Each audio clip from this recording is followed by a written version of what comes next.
Hello, one and all, and welcome to Roll in the Family presents The Slumbering Forest. I'm your humble dungeon master, Brennan Mulligan, and we're so excited to bring you a brand new adventure with some family-friendly games of Dungeons and Dragons. We have a bunch of friends here, 3 different families, grown-ups and kids alike, to come play a game of Dungeons and Dragons to raise funds for direct relief, specifically for coronavirus relief efforts.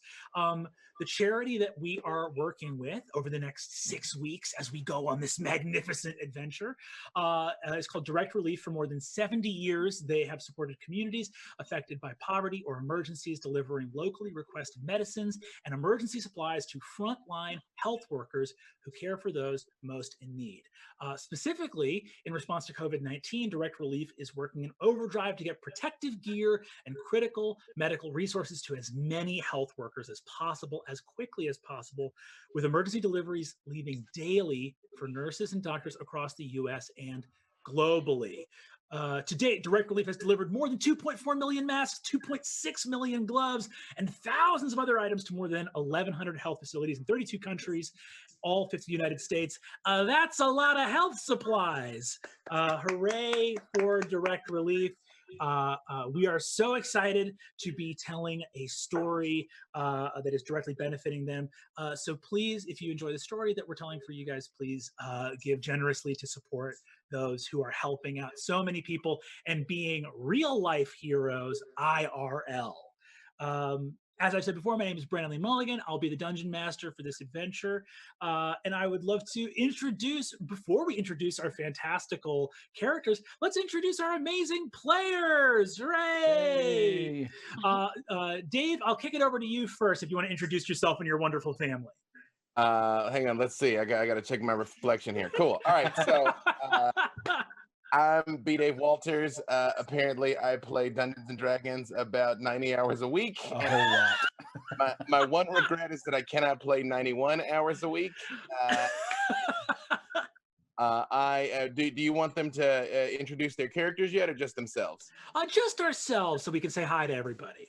And you over there, my youngest child, what's your name? My name is Kaylin, and I am B. Dave Walters' daughter.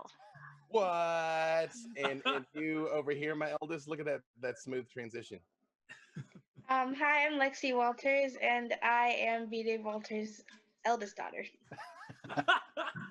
And that we are the Walters clan. Incredible. Oh, thank you guys so much for being here and playing. Kelly, I'll turn it over to you. Hi, I'm Kelly Knox. I'm a freelance writer at a few places, Star Wars, IGN, Nerdist, and this is my first D&D live stream, but I've been really enjoying playing D&D lately. Over here, yes, I did it. That's Maddie, so I'll let her introduce herself. Hi, I'm Maddie. I really like Kermit, and I'm her daughter. I don't know what else to say.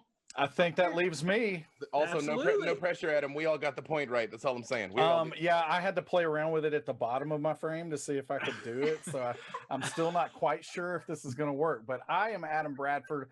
I'm the VP of Tabletop at Fandom, co-founder of D&D Beyond. And this over here, yes, is my son. Luke Bradford, son of Adam Bradford. Huzzah. Wonderful. Well, thanks so much for saying hi, everybody. So this is a fun stream we'll be doing not only to raise funds for a very worthwhile cause, but also while we're all being very responsible and diligent and making sure that we're quarantining, washing our hands, taking care of our fellow human beings by being as responsible as possible. We wanted to show that, yes, Dungeons and Dragons was a game that could be played not only with your pals, but also with your family members. I've played with many of my family members for many, many years. It is a family affair here. And so without further ado, I think we'll be jumping right into our adventure. Ooh, boy. Picture now in your mind, if you can, a realm of sweeping fantasy where Pegasi fly across a sky of white clouds and cerulean blue as 2 moons hang in the sky. That's 1 extra moon, people. We see a glittering coast with white sails and gulls cawing in the breeze as we descend upon the Port of Sapphires, which is a glittering marketplace with open-air markets, and there are magical piles of gems being sold by bugbear merchants. There are sailors with strange magic runes and floating stones around their head, giving magical properties to them. A bustling trade city in a magical land filled with sorcery and fairy tales and all manner of strange beings. Up, up, up at the very top spire of the Port of Sapphires is the castle of Prince Aemon Waverider, who is the lord of the Sapphire Port, overlooking the beautiful docks of Devlin. The cream and peach sandstone colors of this hot, warm climate, this port city, glow in the late afternoon light with evening approaching. And we see that trumpets blare and courtiers and men-at-arms wearing sort of resplendent blue and white wave-crested tunics look out over the bustling courtiers assembling as a council of heroes has been called. Yes, indeed, from across the vast landscapes of Lyra, 7 powerful heroes have been called to attend at the behest of Prince Aemon and the powers that be in the realms of Lyra for a matter of grave consequence. As trumpets blare overhead, a vast outdoor staircase of this creamy stone ascends to a somewhat outdoor colonnade. There is a large stone pagoda, but with open columns so that the sea breeze can sweep through the throne room. So the throne room looks almost like an ancient Greek temple, where it is open to the sky and the rest of the city overhead. And we see the old Prince Aemon Waverider, a man who's wears resplendent gold and blue robes, sitting in a throne, overlooking as the heroes begin to come. There are dozens, maybe even hundreds of courtiers and men-at-arms. It's a very bustling big city. However, a lot of respect is given and a lot of space given to the 7 heroes that now approach. One by one, I would love everybody here to introduce your character. And as you introduce your character, please tell us your character's name, their class and race, and also what they look like and what they are doing as they walk up the steps, if they're speaking to anybody, or sort of how they look or how they feel as they're walking up the steps. And we can go one by one. And we'll go ahead and I think we'll start with actually our friend from, we'll start with the contingent from the far north. So we're going to start with Talisman and Hatch first, if you'd be so kind. All right. I'm playing Talisman, a human sword sage monk from the northern lands, and as he's wearing just some warm stuff because it's pretty cold up there. And as he walks up, he's kind of keeping to himself, hand on his weapon. And I'm playing Hatch. I'm a turtle.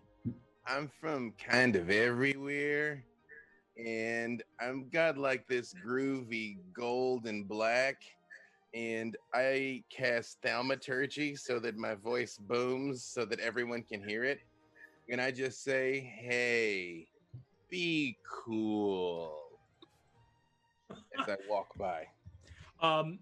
Thundering out over the vast steps of Prince Aemon's castle. Go ahead, Dave, and give me a persuasion check with advantage due to your thaumaturgy spell. Lucky for that advantage, otherwise we would have been off to a poor start. That is an 18. The voice of this mystical turtle rings out over the assembled peoples here. and you see the captain of the guard bangs the butt of his pole arm twice into the ground, thump, thump, and says, "You have all heard the mystical turtle hatch. Be cool, or there shall be grave consequences." No, man. As I'm still walking away. No? Did I misunderstand? You want the people will be punished fiercely if they are less than cool. No, just take it easy. I'm sorry, I misunderstood. Boom, boom! All present shall take it easy, or they shall face the gallows on the morrow. I'm so sorry. Am I not getting something? I'm so sorry. We'll workshop it. Let's go, Talisman. Hatch and Talisman walk along. You see that this captain of the guard, Talisman, as you walk by, sees you with your hand resting on your blade and says, "Hail, Northerner. Be wary of your cleric friend's words. You too must be cool in these coming days." Oh, trust me, I will be cool.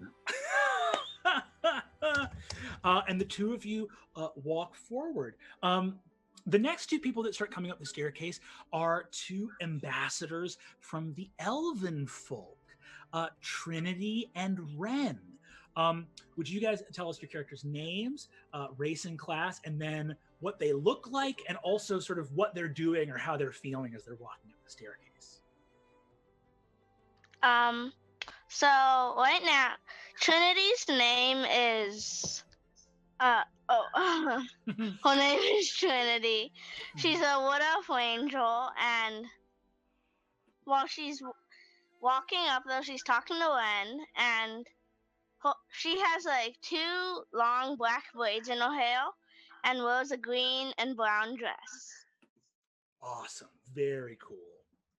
And Ren is a half-elf druid. She has dark leather on, a lot of pouches around her waist and belts, and poking out are a bunch of maps, star maps, crystals, spell components, that sort of stuff. And she's nodding at Trinity and looking around, and she has short black hair with a lot of leaves in it. So she's kind of like trying to get her leaves out of her hair and straighten up, because she's noticing the surroundings are a lot nicer than what she's used to. Wonderful.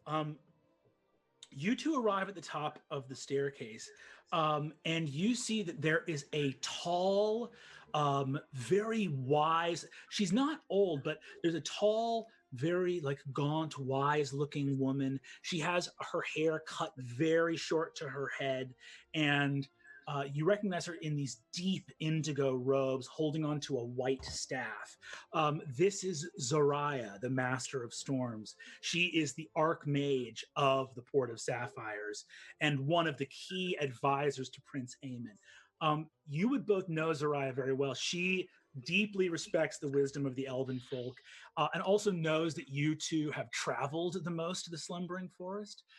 She speaks with, even though she is called the Master of Storms, her attitude, is very much like the weather of the sea, where she spends 99% of the time being very gentle and calm, but her wrath knows no bounds if she has her anger raised. But right now she's feeling very, very calm, and she looks at you and says, "My dearest friends, Ren and Trinity, you honor us once again with your presence here in the Port of Sapphires. I trust that your journey here was easy. Is there anything I can offer you to eat or drink upon your arrival here?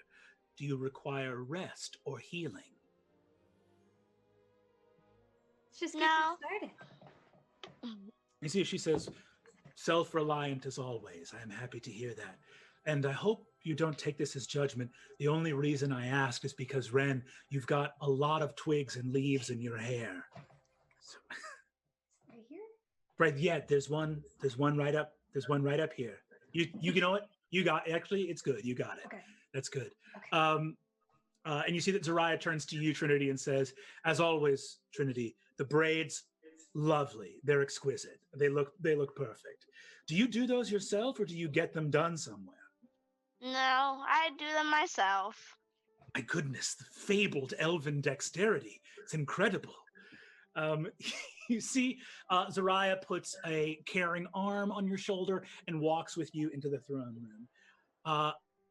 Finally, coming up the steps, last of all, is a very strange group indeed. And you can hear that the tone of the assembled people here in the Port of Sapphires shifts a little bit into hushed murmurs and small pointing and things like that, as a very magical contingent of people has come, an envoy from the slumbering forest itself. Will Demora, Michael, and Barnaby please introduce themselves? Demora, take it away. Oh, okay. So Demora is a tiefling paladin. She has red skin and her horns are really long, and she has like a long tail as well. And she's just walking up, like holding her sword like behind her back, like she always does. And she looks really brave and like alert, because she always is. Awesome. And Michael, what's Michael doing? I play Michael. He's a grung wizard, so a frog wizard. He's a green frog, and he has a very badly made pointy wizard hat on with black round glasses and a big blue robe. He got lost in the slumbering forest one time and then just ended out getting out of the forest as a frog. So he's just walking up normally, looking around, being a little intimidated. At this point, you see Barnaby, who is a satyr warlock that is taking up the rear a little bit, but he's also walking with a very large boar beside him. And he is kind of leaning on the boar at this point. He's like, man, it had to be stairs. So many stairs. Oh my goodness. Have I told you before that stairs? I don't trust them. They're always up to something. And then he continues to talk, and as he is as he starts on the stairs, the clip clop of his hooves is so loud that everything that he's saying is just getting drowned out. And he's having a full-blown conversation with his boar companion and ally here as he's cresting the stairs, but not a word is heard because of the sound of his hooves.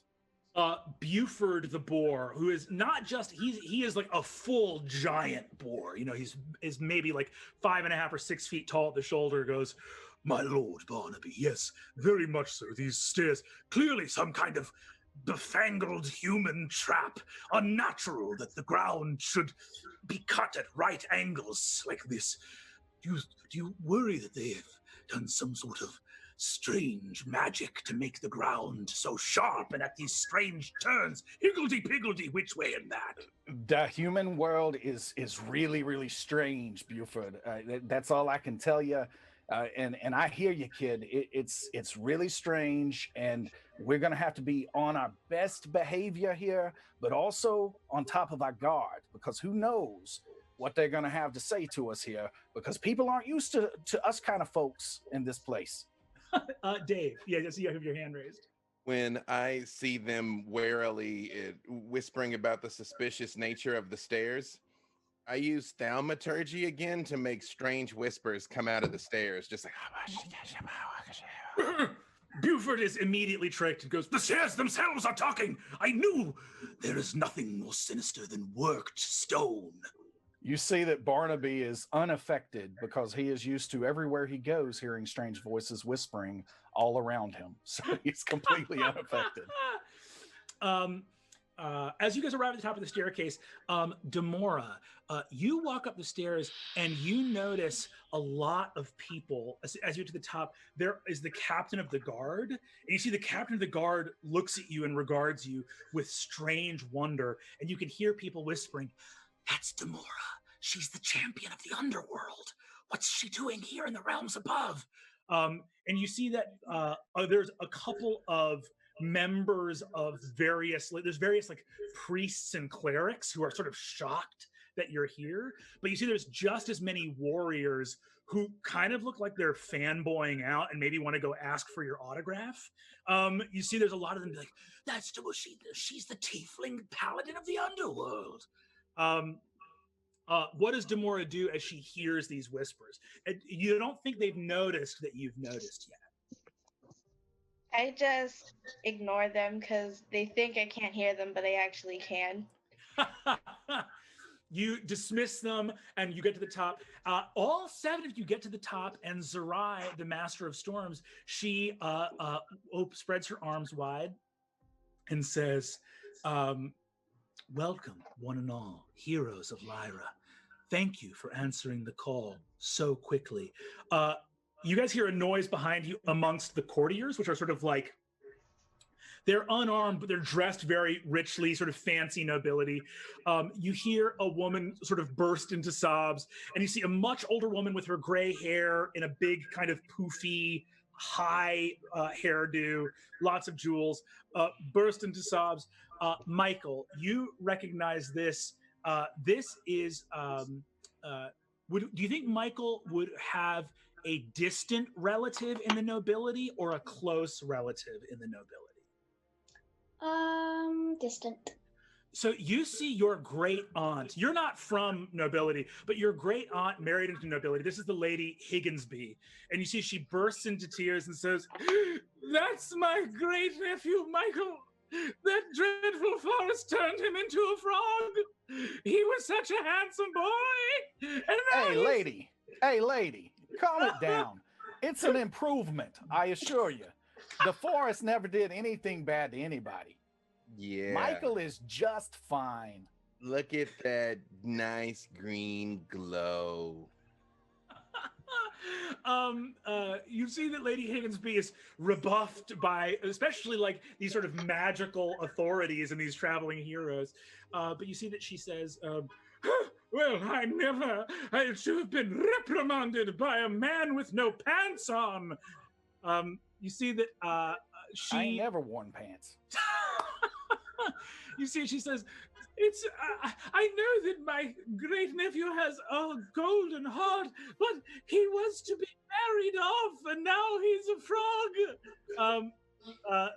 She looks at you and says, Michael, I know that you are a talented wizard. Have you done any research into being able to turn yourself back into a man? He'd shake his head and he'd tell her that he prefers being a frog more since it's fun. She crosses her eyes and goes, and faints back and is caught by some of the guards. As the sort of commotion goes up, you hear a very soft but resonant voice say, quite enough excitement for just now. And the crowd parts, and you guys see a carpet is laid out in front of you, and there's a small dais that has been covered in small, with glittering sort of mica shells and seaside blossoms for you to ascend to face the throne of Prince Aemon. And Prince Aemon says, come forward, heroes of Lyra. Bren kicks the leaves and sticks on the ground behind her and starts walking. You see, bashfully going up, you guys alight on top of the dais. Prince Aemon smiles at all of you, and you can sense a deep gratitude that you have come to answer this call. And he begins to speak more to the assembled nobles and merchants and guards rather than to you, as he is well aware that you guys all know what the deal is. You see, he says, friends of the Port of Sapphires, nobles, merchants, warriors, as well you all know, almost 18 years ago, the kingdom of Caverly was put under a dreadful curse by the Queen of Dusk. There was a failure in royal etiquette by the king and queen Leonor and Lorabelle of the Kingdom of Cavalry to invite all 4 of the fairy queens to the naming day of their newborn son, the infant prince Lionel. They had invited the Queen of Midnight, the Queen of Dawn, and the Queen of Midday. But the Queen of Dusk was forgotten. And thus, on the naming day of their infant son, did she curse Caverly. And thus the slumbering forest was born, the enchanted woodlands of Caverly that had stood for an age and age and age long past, grew and covered the castle and all of the fields and farmlands of Caverly until the lands of Lyra grew dominated by the presence of this enchanted, accursed forest. The Queen of He Dusk says that about my home. Barnaby's just kind of like talking to Buford. That's our home he's talking about. See, Buford says, accursed? It's slightly cursed. I mean, the property values have gone through the floor, but still, it's a nice place. Some people like cobwebs in their decor. I do. I do too.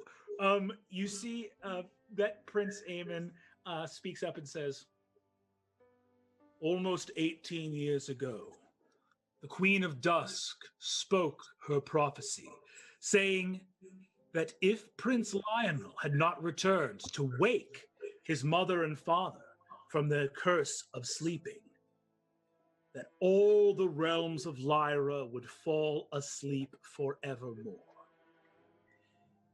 It is but 7 days until the birthday of Prince Lionel, who has been vanished since the day of his naming and has not been found.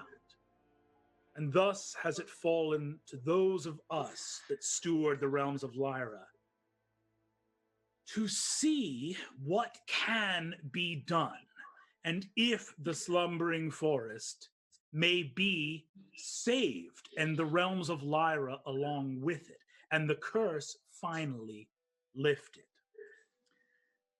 We speak now to heroes from the north, heroes from the mystic arts, ambassadors of the elven folk, champions of the underworld, and even a denizen of the slumbering forest itself. Travelers, you have been asked to come here to give your wisdom, but I would ask you now if you have wisdom to share, or if maybe you would have acts of heroism to share as well. Hatch.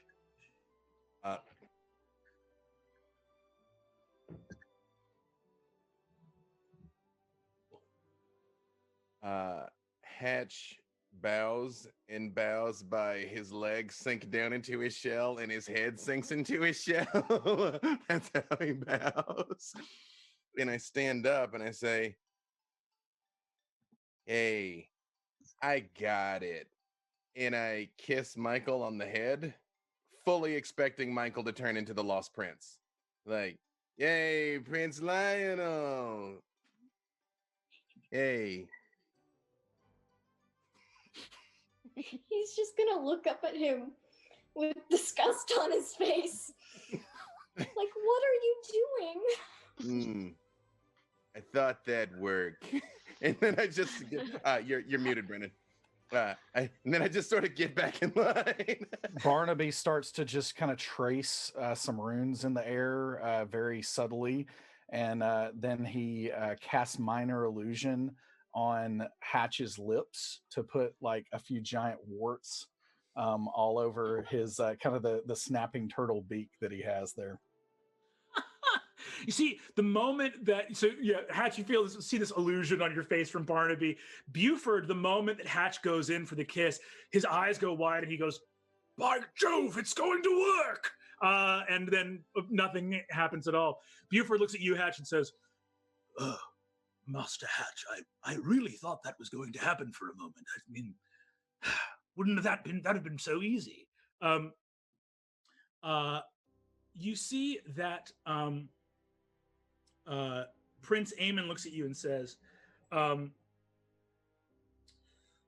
I also do not wish to speak on behalf of those who have journeyed in the slumbering forest before and may know more than myself. The question remains. Rumors of the slumbering forest are that it is a place of great danger and great magic. Many that go in there do not come out and instead fall into deep slumber. Or if they do return, they do not return in the same form they wore going in. I would not ask any of you to tread lightly there, but as you are some of our realm's greatest heroes, I would ask, is there anything you know, and would you be willing to enter the forest once more? Yeah, I would. That's my hangout spot. Going there all the time. Ren agrees. She says, I go there often to explore the ruins within. I would love to go again. I mean, it's already my home, so I kind of like sleep anyway, and yeah, I do a lot of it. But I woke up for this, so that's what I'm gonna do.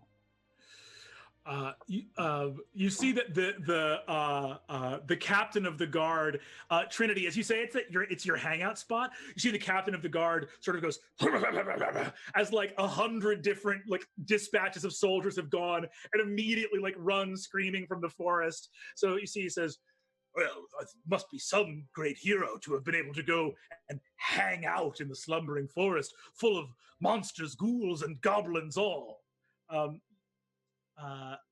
You see that Zariah, the Master of Storms, looks out and says, for those that have not traveled there before, such as the hero of the North, Talisman, we would not require you to go. It is a place of great danger, no matter how brave those of the elven folk may be. But we do need some solution to the crisis that now faces us. It is my duty, so I will go. The only thing I can say is the only thing that is certain is uncertainty.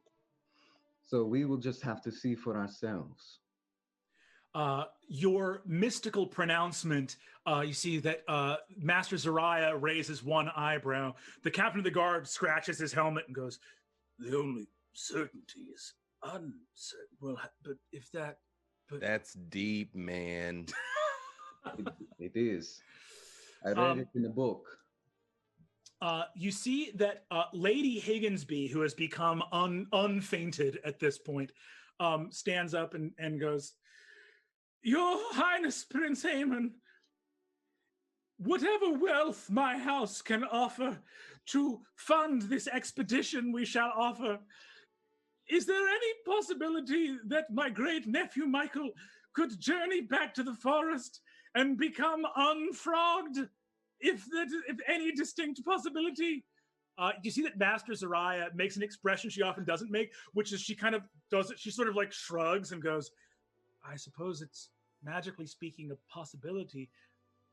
Wizard Michael, it seems that becoming unfrogged, which I don't think is the technical definition or nomenclature, is not something you would desire.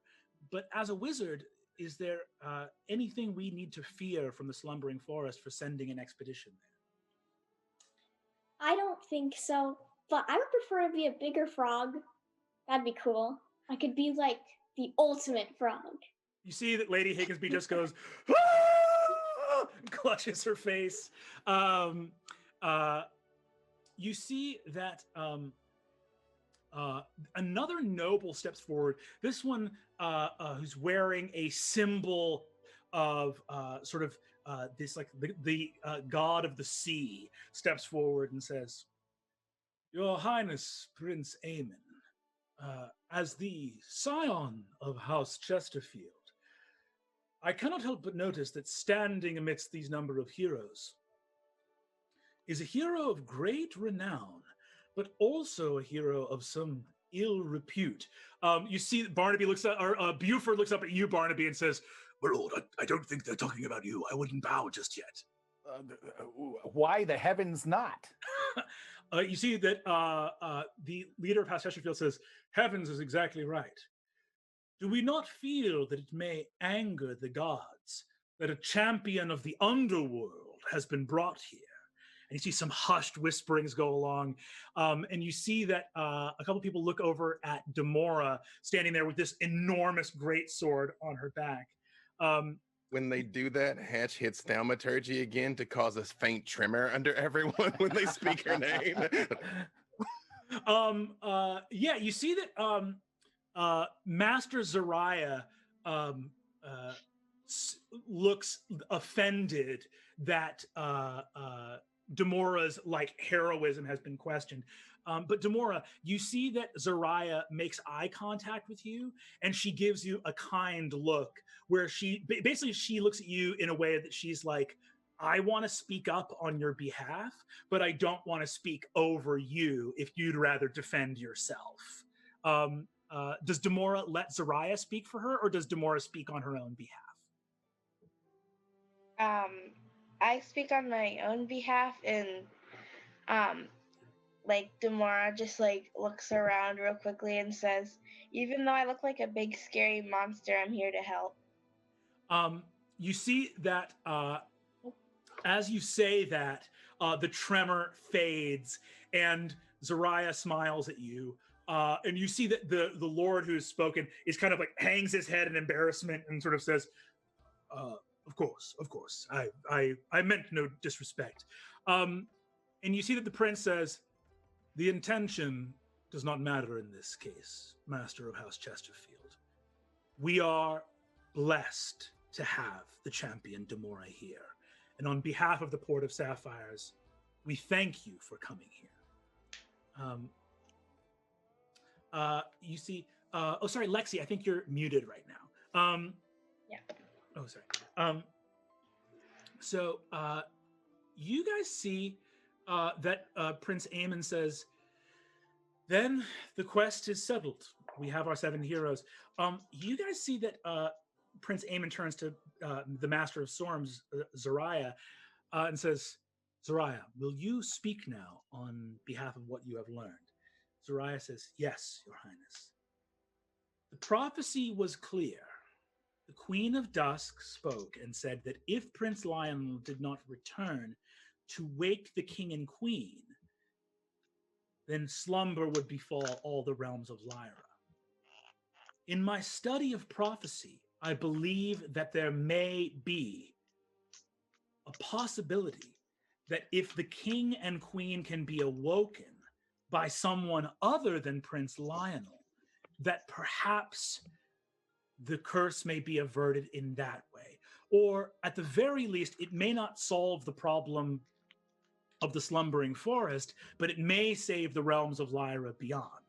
And as we have seen, the denizens of the slumbering forest do not necessarily agree that the slumbering forest needs saving. It's not so bad. I mean, it really is a pretty charming place when you get used to it. And what are we talking about here to wake the king and queen, lady? Is it like just kind of like a little smack across the cheek, or we talking something a little more in depth than that?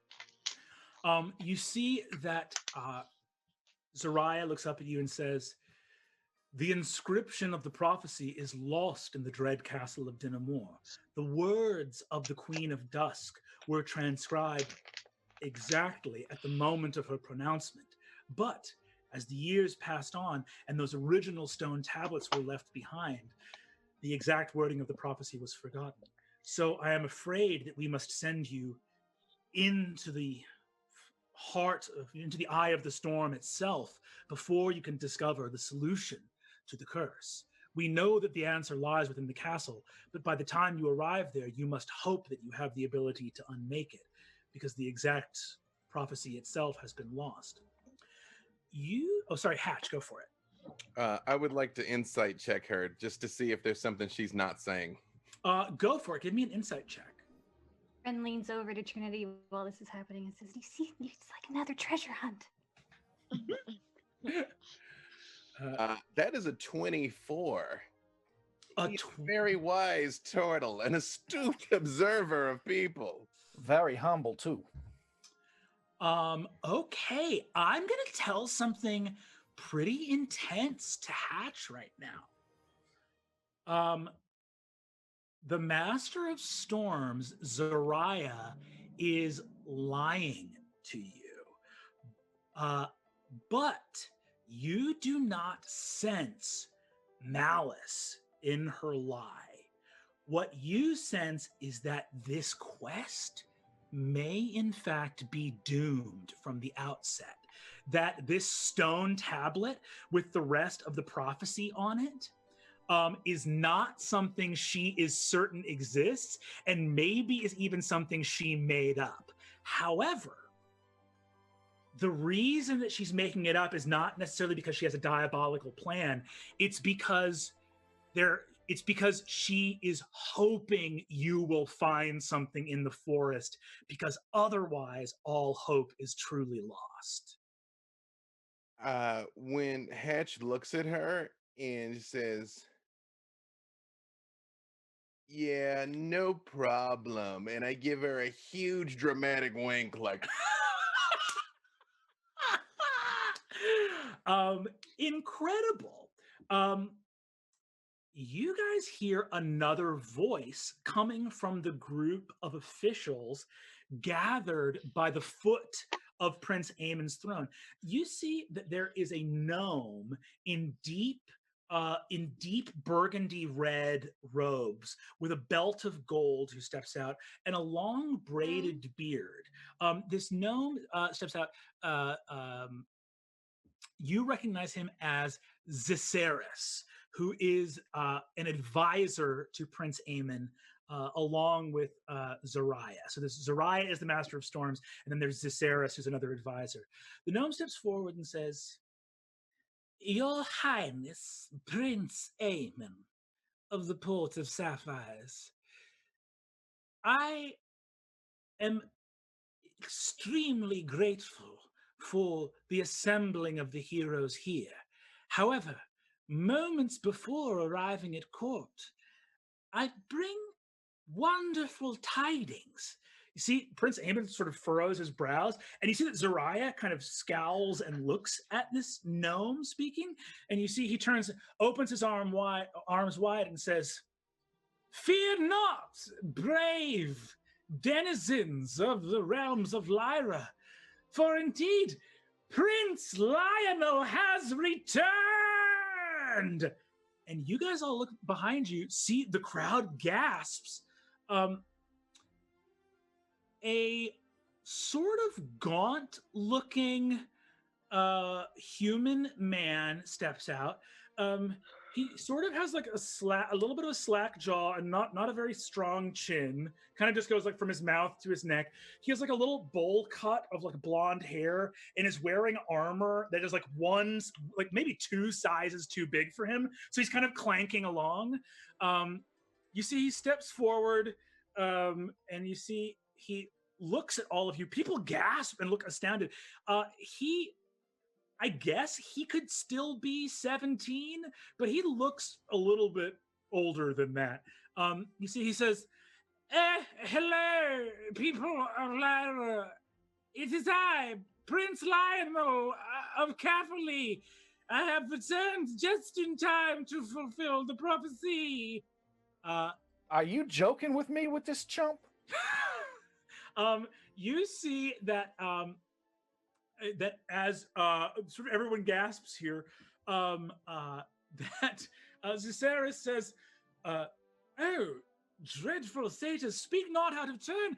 Don't you see that the prophecy has come to pass?" Real quick, as people are gasping and shouting and muttering, you 7 up on the dais have a second to talk with each other real quick as this big uproar has happened. What do the 7 of you guys say to each other up on the dais?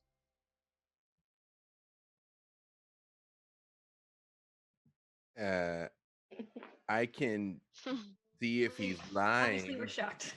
Yeah. Hey, you northerner. The tall drink of water there. Like, haven't you studied this for like years or something? Didn't you say that on the way in? Could this really be this guy? Very doubtful.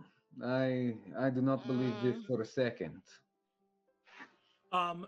You guys see Zariah as there's this big uproar happening. Zariah is actually going to use the message cantrip to talk with you guys silently, kind of like telepathically real quick.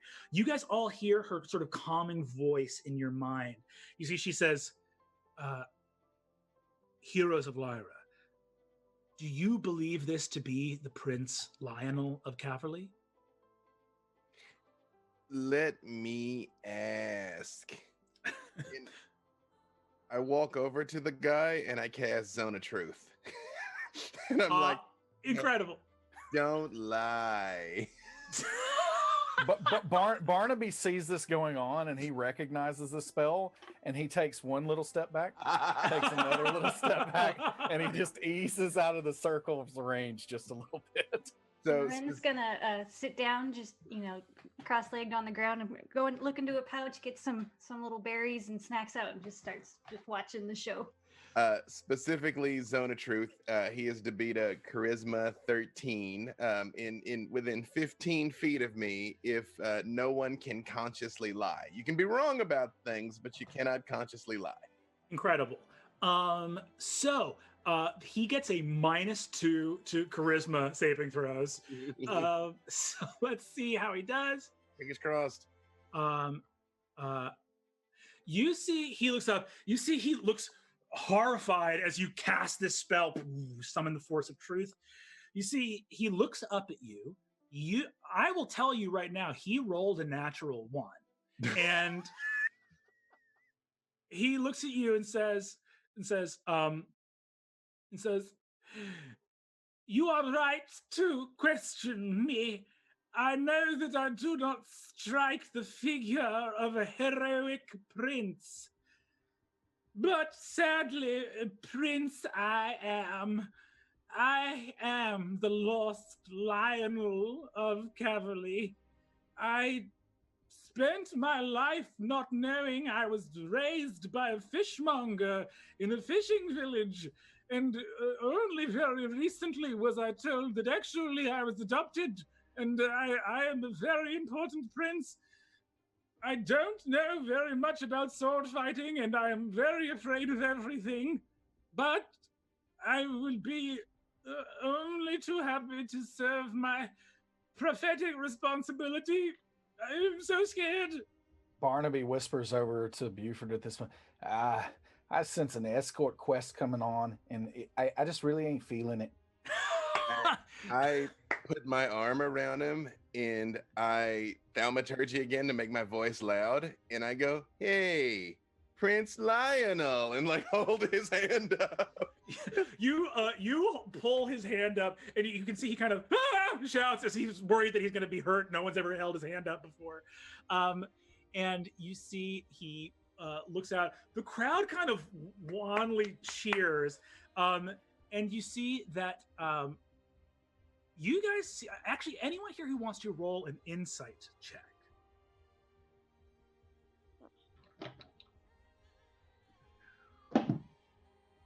I just believe everything.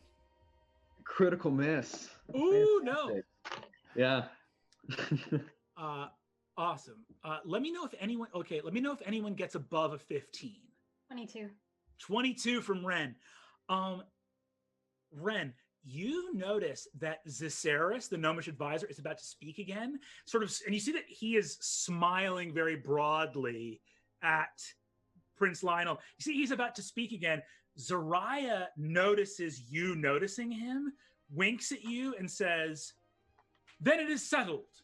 Thanks to the quick work of the advisor Ziceris for discovering Prince Lionel, we have assembled a royal escort here for the prince to You see, Buford under his breath goes, "Ooh." I hate being always right. You see that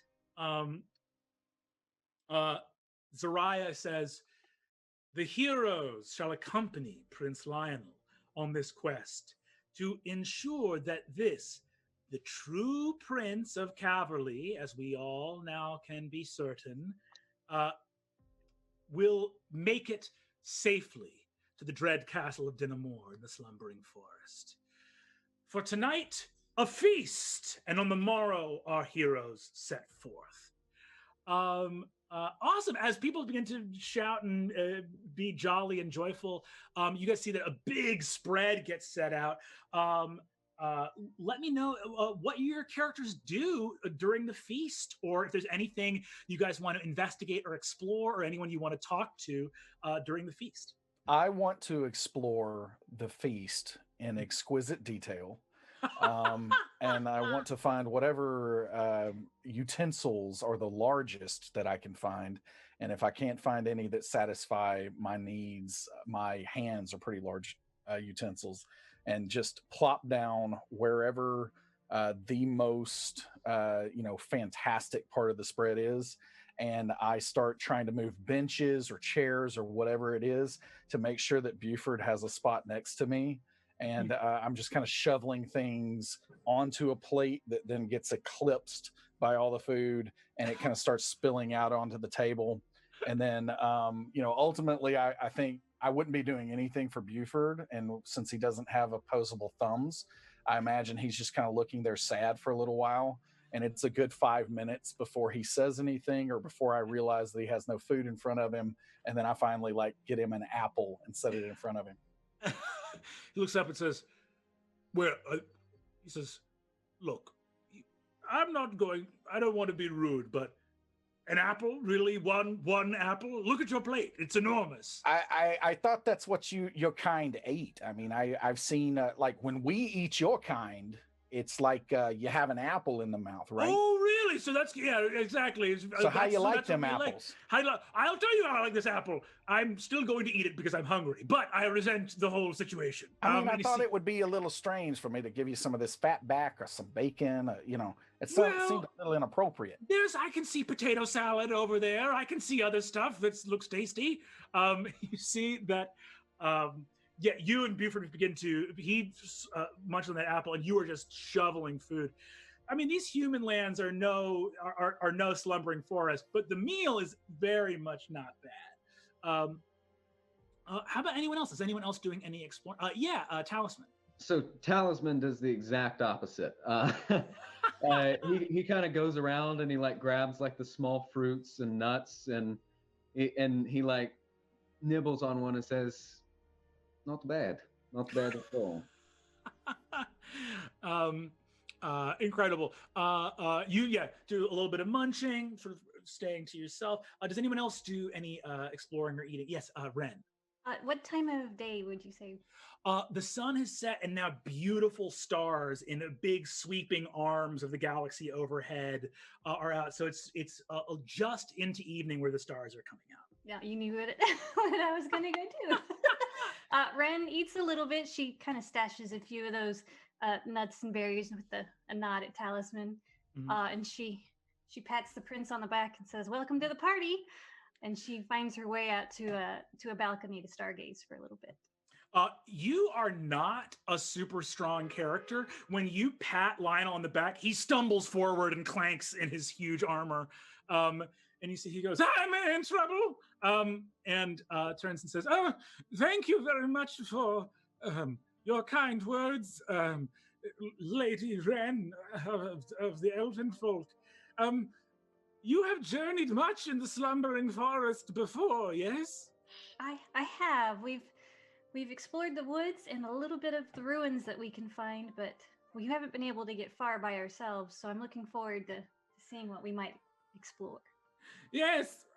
I had a question. Are there spiders or snakes in the forest? Oh, yes. Oh, no. It'll be fine. It'll be fun. It's an adventure. Okay. I really, hopefully they don't get that big, because, that would be, I can't stand spiders. You look out and start looking at the stars. You behold wonderful stars. Go ahead and give me a nature check, if you'd be so kind, looking at the stars. 7. you look up into the sky and see a constellation overhead that is sort of like ascendant in the sky right now. The constellation is called the Hermit. And one of the aspects of the Hermit as a constellation is that it represents the possibility for things to be both true and untrue at the same time. And the beginning of the quest is a very auspicious omen. It's a little bit of a scary, it's not scary as in danger, but it's a little bit scary as in things being murky at the outset. And says, "Oh, it's you again." And she goes through her pouches and gets a little piece of paper and starts drawing. Awesome. For our other 4 heroes, what are you all doing? Are you talking to anyone during the feast? Are you exploring anything? I'm just eating. Yeah, Kaylin, what are you doing? Well, Trinity gets up and goes out to stargaze with Gwen. Oh, wonderful. Trinity, you're looking up and stargazing. Go ahead and give me a nature check as well. Okay. 9. 9, awesome. You see the same constellation as Ren up in the sky. But you also see something else with a 9 nature check, which is off to the west from here, where the slumbering forest is. You see gathering storm clouds, that the clouds hang heavy over the slumbering forest to the west of here. You also see Prince Lionel nearby that Ren was talking to. You see that Prince Lionel smiles at you, Trinity, and says, "Hey, hello, I have thank you very much for agreeing to escort me to the slumbering forest. If I notice that you are a keen swordswoman, if you ever have any tips for sword fighting that you would want to pass on, I would be more than happy to take it under advisement." I'll think about it. Awesome. And Lexi, did you say that Demora's just eating? Yep, just eating. Awesome. What's Demora eating over there? What's the food you're going for? Food, anything really. She's just starving. Awesome. You're just chowing down. And Dave, did you raise your hand for Hatch to? Yeah. Yeah, but just when she's done. Yeah. Okay, go for it. And then we have one more. And then what is Michael doing during the feast? Michael was taking notes in his notebook. He still doesn't fully trust the prince. Mm-hmm. He, no matter what he says, he still doesn't believe him most of the time. He's just taking notes, maybe occasionally eating fruit or something. Barnaby just looks across the table at where Demora is. Jeez, do they not feed you in the underworld? I guess. Well, they do. Just, I have a big stomach, okay? All right. No judgment coming from here. Trust me. Demora, you're eating a huge meal. You see that there is someone who looks a little, and Talisman, you notice this guy, there's a big northern half-orc barbarian who looks over at Demora, looks at you eating, and goes, "Well there, Demora, champion of the underworld. Looks like you can really put it away, huh? Maybe champion that you are interested in some sort of eating contest? I am known from the frozen wastes where I come from to eat the most and the fastest, the hardest. I never have a stomach ache. I'll always go back for seconds." Really? Because that was my title in the underworld. Oh, you see a huge crowd assembles in a circle going, "Oh!" like putting their hands up. You see, he looks at you and he says, "My name is Kagrosh. Maybe you like to go round for round." You see that 2 servants just put a whole turkey in front of each of you. And you see, he looks at you and says, maybe we make a bet, you and I, how we make it interesting. Maybe if I win, whenever I am defeated and I go to the underworld, I get to be champion instead of you, huh? Okay, and if I win, I'm known as the champion to everyone. You see that he goes, looks around, and you see that a couple people sort of mutter, and he says, you got it, you're on. I'm going to go ahead now and say that we're going to have a little eating contest here. And I want Demora to make, oh, this is funny. What would you roll for an eating contest? A constitution saving throw? As Barnaby sees this, he climbs up onto the table at this point, and the hooves just tick, tick, tick, tick onto the table. He's kind of impaling different kinds of meats as he's doing it, and he kind of notices this, and then he raises his leg and grabs it off and kind of chomps down on a little bit of it. He says, ladies and gentlemen and other kindly races, we have a big event going on right here at this table.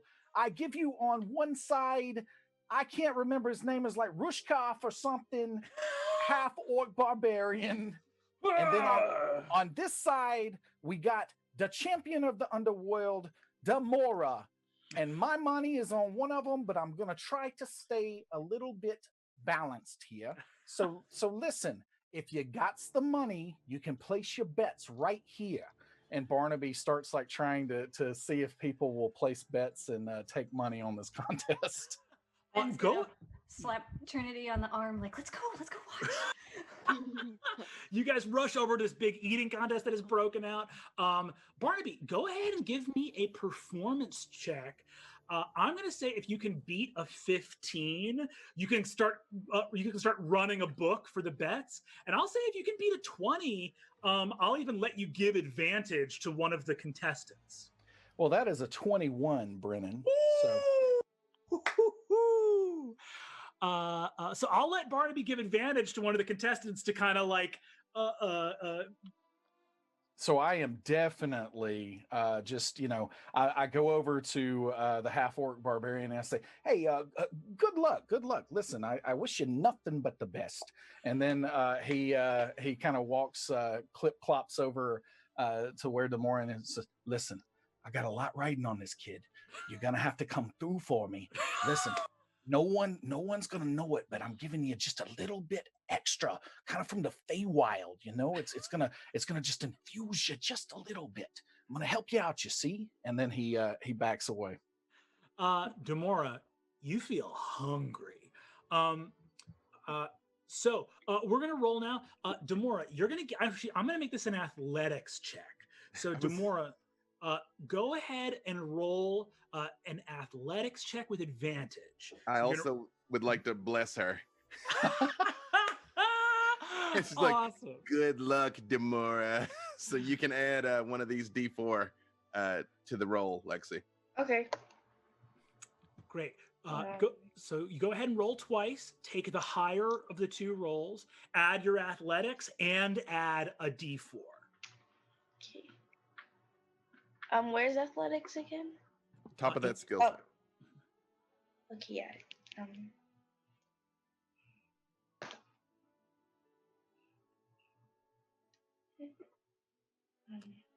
I got 18. 18? Oh man. Kagrosh, my buddy. Ooh. Okay, let's see. He's got a +4, so he's got to roll a 14 or higher just to match. So he needs a 15 to win. For the second time in a row, I have rolled a natural 1. It's the fates. It's the fates. Demora, you look across the table. Kagrosh gets about halfway through his turkey. You can see all expression. His face is like pale with effort. He looks sick. How is Demora looking at the tail end of her turkey? I look completely fine. Is Demora eating messily, or is she like using a napkin and like a fork and knife? I look pretty sophisticated doing it, but I'm eating it all. A perfectly clean plate. You like dab at the corners of your mouth, and Demora is declared champion. Huge roar. I'm gonna go ahead. Demora, you see that Prince Aemon, who you didn't even know was watching, claps his hands and says, "Demora, champion of the underworld and the realms of Lyra." And for our good friend Barnaby. Yeah, show me the cheddar. I'm gonna do 4d4 times 10. You clean up with 90 gold pieces made on the books from running these bets. Each time that I'm collecting the money, I'm wanting to continuously cast minor illusion to make it look like less than I'm actually receiving, just where no one thinks that I'm loaded. Incredible. You see, Kagrush comes over afterwards, stumbling on his legs, shakes your hands, and sort of burps, looking not that good. He says, "I should never have tangled with a champion of, now a champion of the overworld as well." And sort of stumbles off. Excellent. The last thing I'll do at the feast, unless anyone else has anything else, is Michael, you're writing a bunch. Dave, you have one other thing too. Michael, you're writing notes, so I'm going to let you go ahead and actually make an Arcana check. If you beat a 10, I'll give you a little bit of information. If you beat a 20, I'll give you a lot of information. What? So you're going to roll a d20 and add your Arcana skill to it.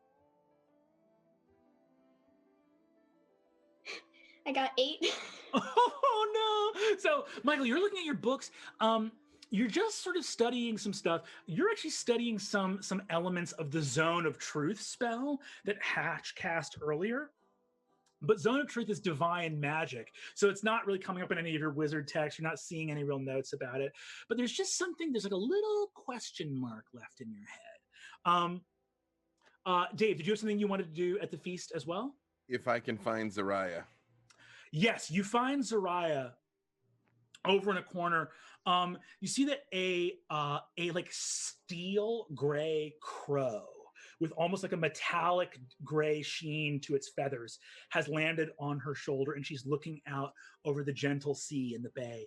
She smiles and looks at you and extends a hand to you to take her hand and hold it as she says, "Master Hatch, it has been many long years since I have seen you. It is good to behold you once more." Good to be beheld. But after a second, I say, "Hey, don't lie. There's no tablet." Her eyes go wide, but she knows that she's caught dead to rights. She says,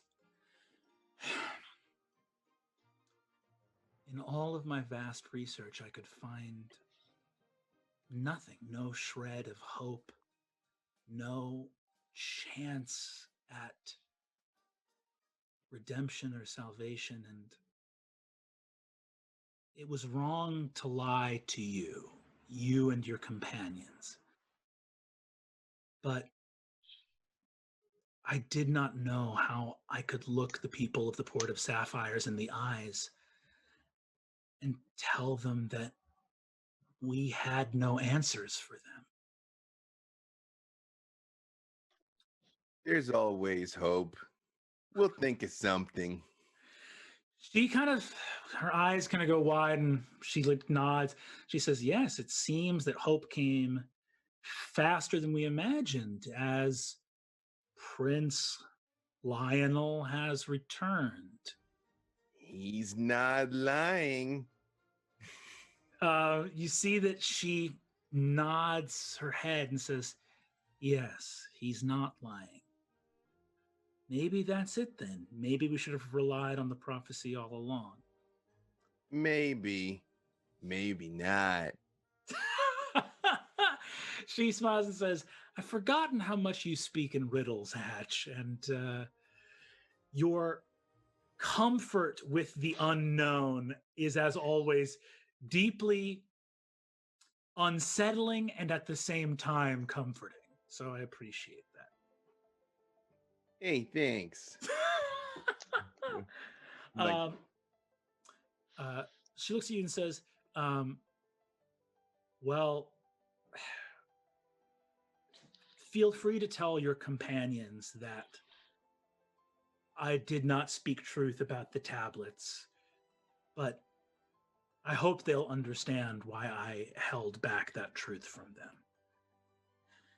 Hopefully, you will have a simple mission ahead of you to escort the prince back to the dread castle of Dinamore, and as strange as it may seem, perhaps all will be well. Go ahead and give me a perception check, Hatch.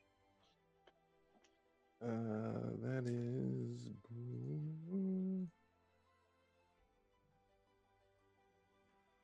Oh, sorry, there was you're Dropped muted out. there. Oh, 22. 22. He's got a high wisdom. Awesome. You notice her say, hopefully all will be well. You just notice over in a corner of your eye that there's a small circle of people speaking with Prince Aemon. The advisor Zaceris is there holding a little goblet. In the middle of talking with the prince and their people, you notice and see him with his gaze locked on Zariah, in a way that he's been like staring at her, lost in his own thoughts, and doesn't notice you looking at him. Are you guys dating? You see, she notices him. By the time she looks, he's figured out and has looked away. But she's like, me and Zaceris? No. Ooh. Ooh, no. Hey, it's zone of safety. Yeah. You see, she says, no, Zaceris is extremely not my type. He's kind of odd. He is somewhat odd, I would agree, and keeps to his own counsel for the most part, although he has certainly helped the port many a times. Strange that he was able to find Prince Lionel. I truthfully didn't even know he was looking for the prince. So it does seem convenient. Convenient is the word I would use as well. I'm sure it's fine.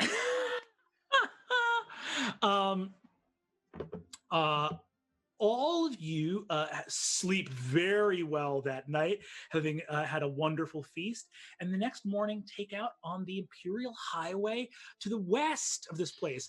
At the edge of the city, a big fanfare, flowers are thrown in the street as you all make your way to the Slumbering Forest.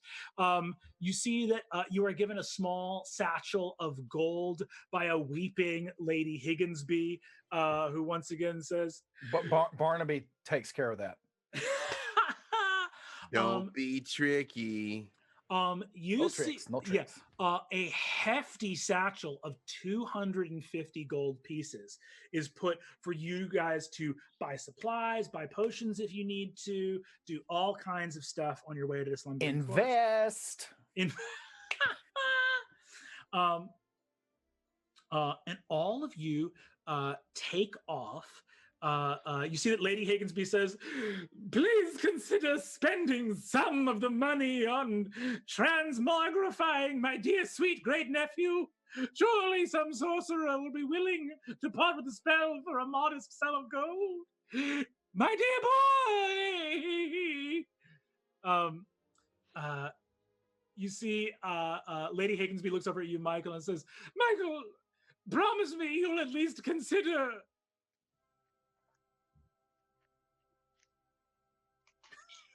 He shakes his head. No defrogging without consent. You see that she goes, the spell has frogged his mind as well. And you guys head out. It is easy traveling on the road. It's only 2 short days of traveling to get to the Slumbering Forest. And this is all within the realm of the Port of Sapphire, so there's no danger of anything. There's no bandits on the road or anything like that.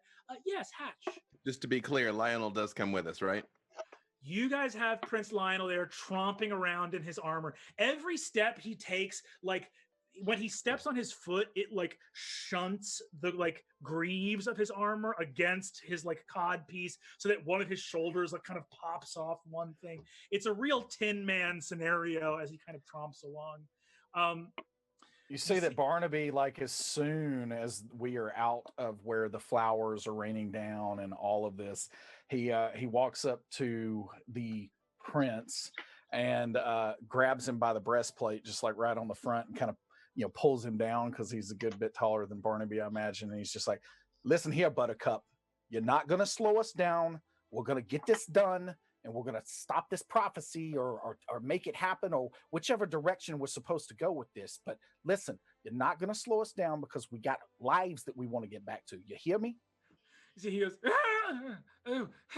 so I am so sorry, dreadfully, Master Satyr. I prefer Fawn. Thank you very much. Yes, Master Fawn.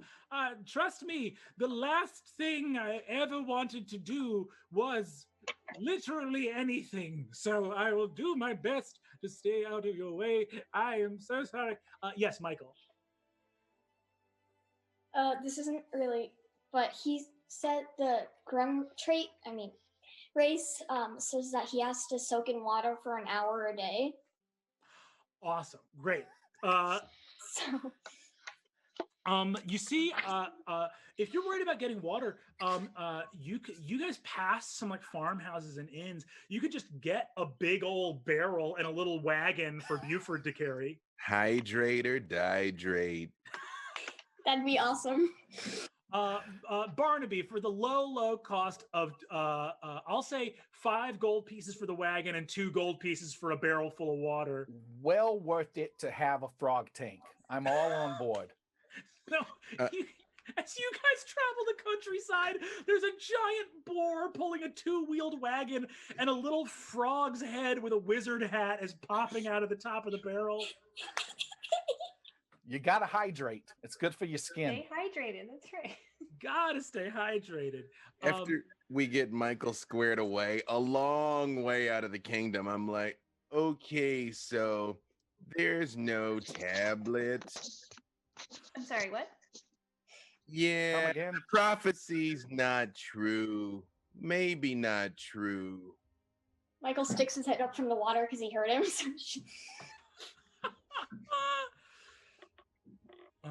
And he's very matter of fact, like it's no big deal. Like, yeah, this whole thing's not a thing. And like keep walking like it's not. What do you mean by that?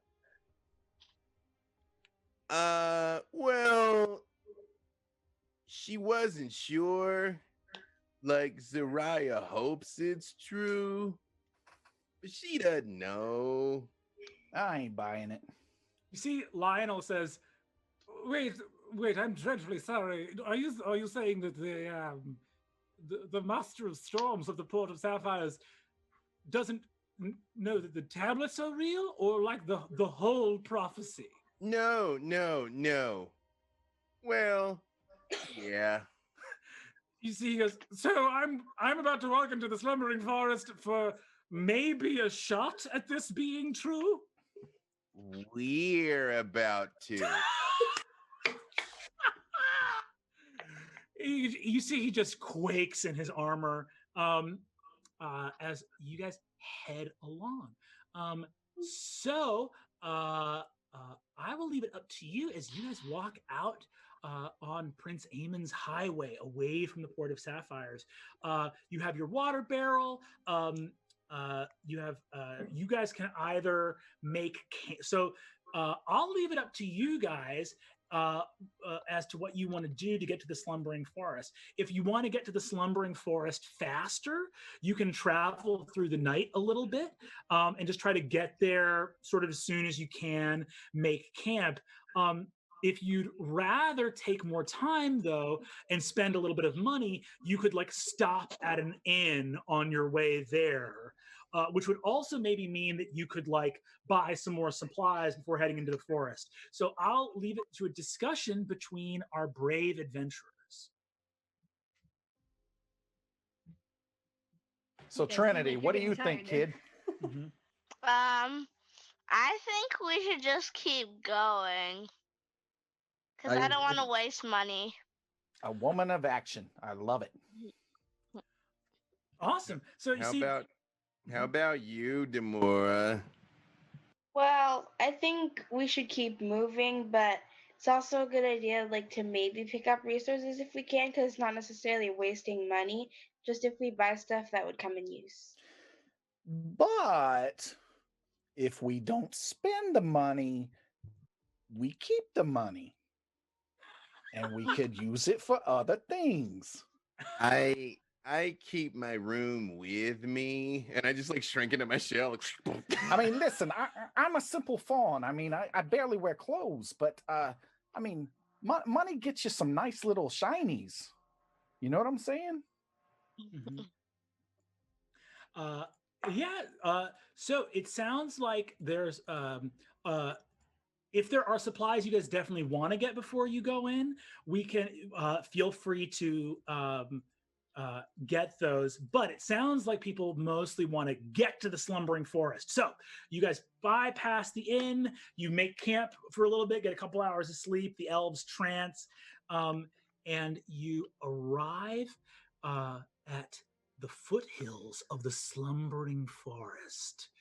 The slumbering forest overhead is a tangled web of trees. There is almost no patch of grass in the forest. Instead, the ground is made up of tangled roots, beds of moss, ancient ferns.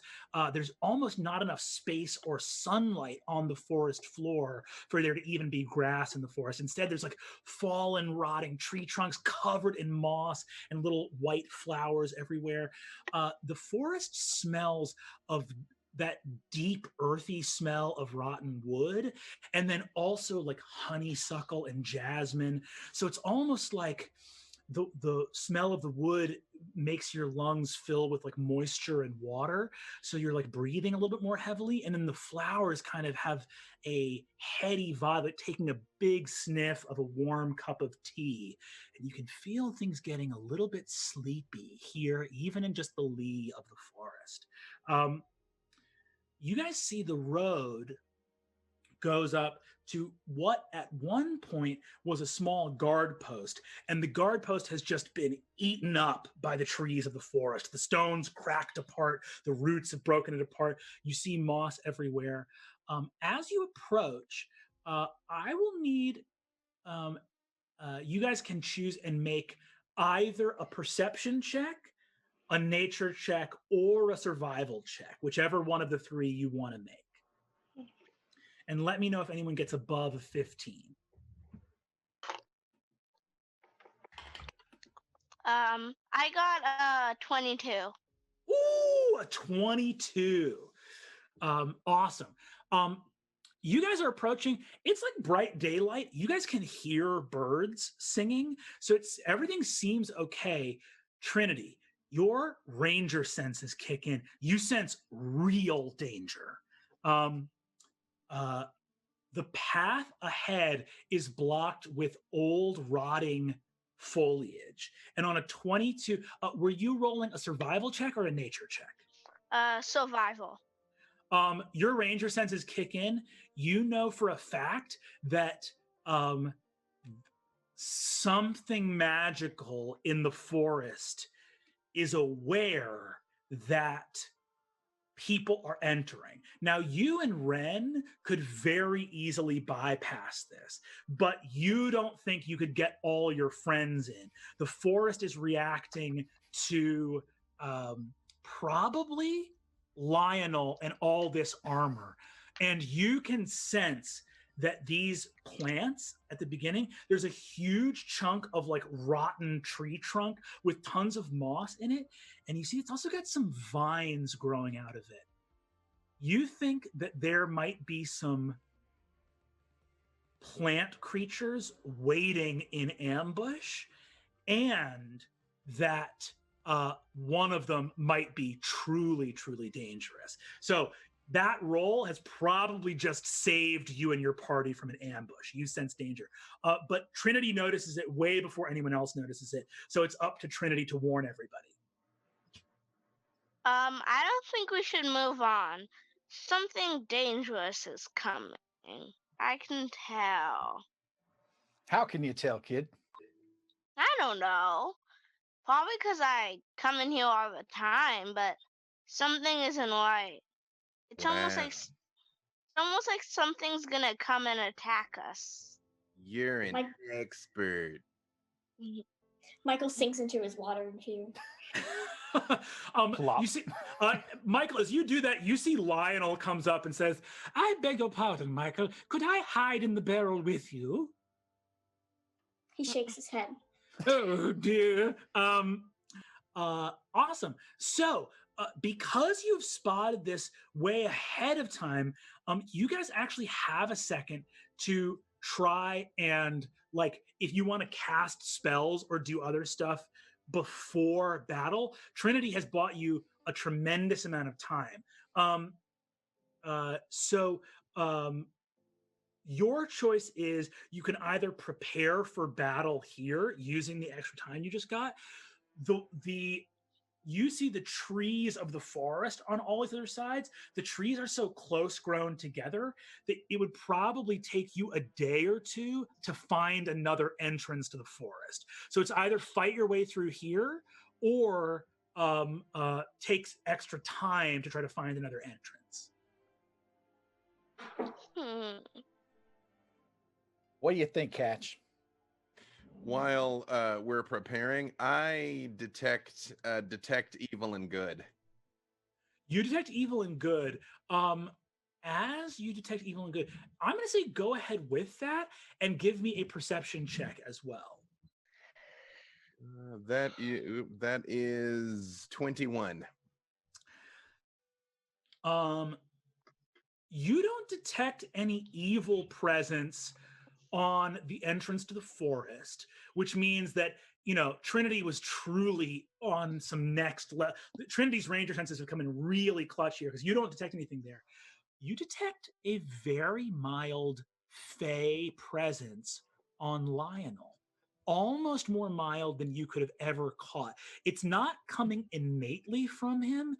It's some kind of little aura clinging to him that you almost would have missed otherwise.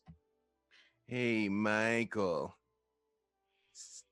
Something's weird with Lionel. I know. That's why I was looking him up. As Michael says, I know, you both look over and we see Lionel going, "Now, which side of the sword do I hit them with? This larger part or the very skinny part?" We are in so much trouble. Barnaby kind of walks up to where Talisman is and says, "Hey, kid, you know how to use that thing? I mean, you had your hand on it for like 2 days now." Yes, I do. "I think we're about to have to, so I'm just going to stand behind you. If you can make sure that you, protect me. I'm the one that has all the gold. Remember that." That's not important, but can do. I point in the direction that Trinity indicated and I say, "Well, they're not evil." And I will say this now too. You guys are more than 30 feet away from the entrance to the forest. So you're still a little ways away from the trees. Trinity, you look and think you can see the shape. The biggest danger is the shape blocking the path. You think it's possible that that is not innocent plant matter, but that might be a monster disguised as plant matter. You think there might be other monsters nearby, but that's the main one. Because you were so cool at spotting that danger before it happened, you guys You think that those things won't wake up unless you get within 30 feet of them or unless they're attacked. So it's possible that you could use the fact that they're not animated yet to your advantage. You guys could get a full surprise round of attacks on them, which would give you a big advantage. Or you could cast some spells before going into battle. But again, if you don't want to go into battle and you want to avoid this entirely, that's okay. You'll just end up having to take a day or two to find another entrance and you'll lose some time. So I'll leave it up to you guys to decide between you what you want to do. There is no time to lose. I'm with this kid. Mhm. We want to try and sneak by? I'm not really the best at sneaking. If I'm kind of like I'm a little bit large, and my hoofs make a lot of noise. I might be able to help you with that. Ah, you got magics, do you? I do. I'm willing to try anything, because if it wakes up, the monk's gonna protect me anyway. Well, I think Michael has an idea. Yeah. So if you guys want to, what was Michael's idea? I don't know if it's possible, but could I cast Friends on the big monster? Potentially, you could cast Friends on the big monster. I'm gonna say give me a nature check, Michael. Okay, 1 second. I'm gonna hit Trinity, Talisman, and Demora with Bless. So when you go to fight, when you try to attack, you can add one of these D4s to your attack, but only once. So you decide when you use it, but you can only do it once. Mm-hmm. I got 9. You got a 9. You're not certain if Friends would work on something without a mind or social graces. Like, it's possible that these things are not fully sentient, so that kind of enchantment magic maybe might not work.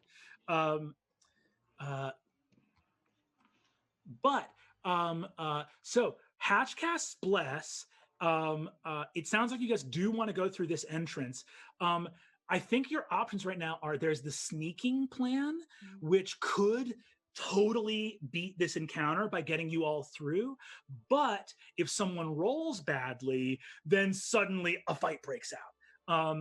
The other plan would be to start the fight, which means you get an advantage because you're kind of like getting that extra round of attacks, but then there's no chance at avoiding the fight. Maybe we just take a little vote and we see what people want to do. Everyone who wants to try to sneak past, go ahead and vote for sneaking past. Raise your hand. 1, 2, 3. And everyone who wants to fight, go ahead and raise your hand for fighting. 1, 2, 3. And is that an abstention from Hatch? It looks like Hatch has to break the tie.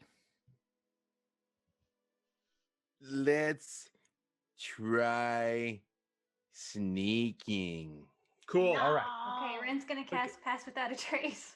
Awesome. Oh, Now yeah. I feel here's really sneaky now. Now, here's the important question. You have 7 heroes, Buford and Lionel here. That's 9 people. How many people can Ren cast Pass Without Trace on?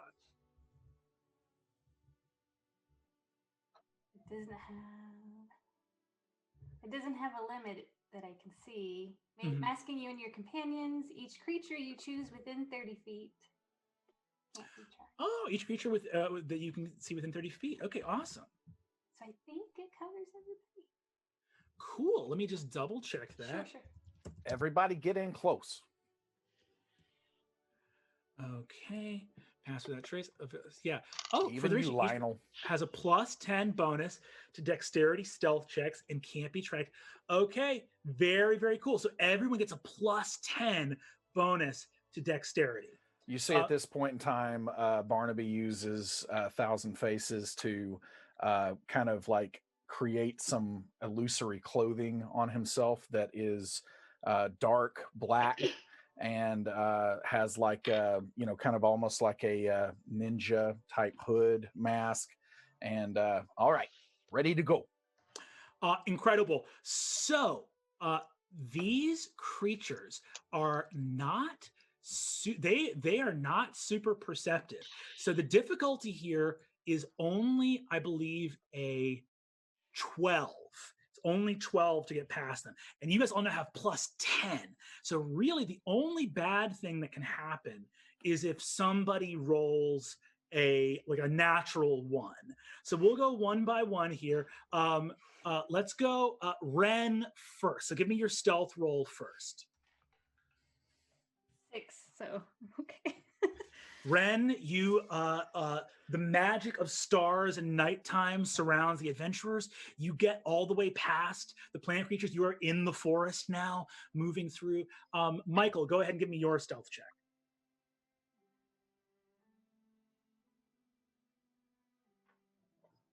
19. 19. So 29. You like tree frog. 29. You are a shadow. This little wizard tree frog leaping from tree trunk to tree trunk. Incredible. Talisman, go ahead and give me a stealth check.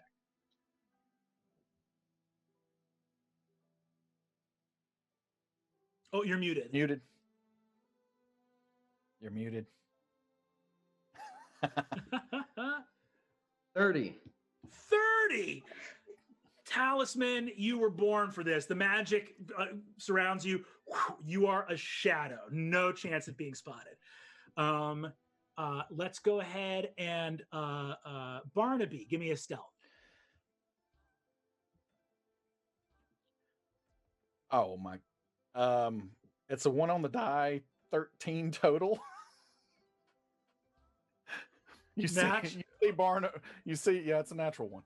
You see Barnaby like zoom, and then he's like tiptoeing, and then he like is just zooming tree to tree before he even gets into the forest.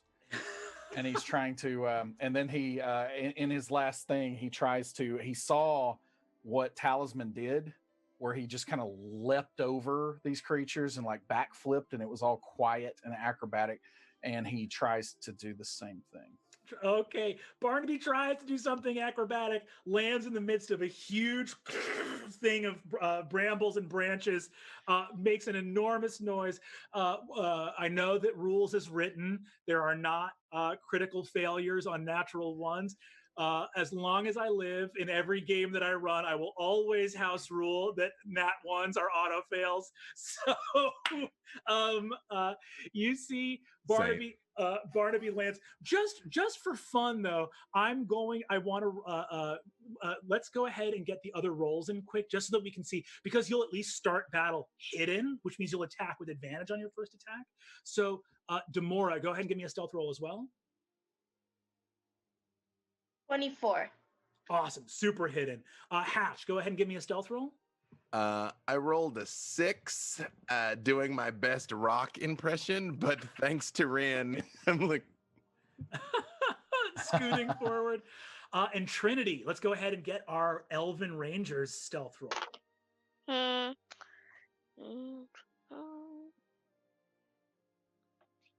Well, in total 24.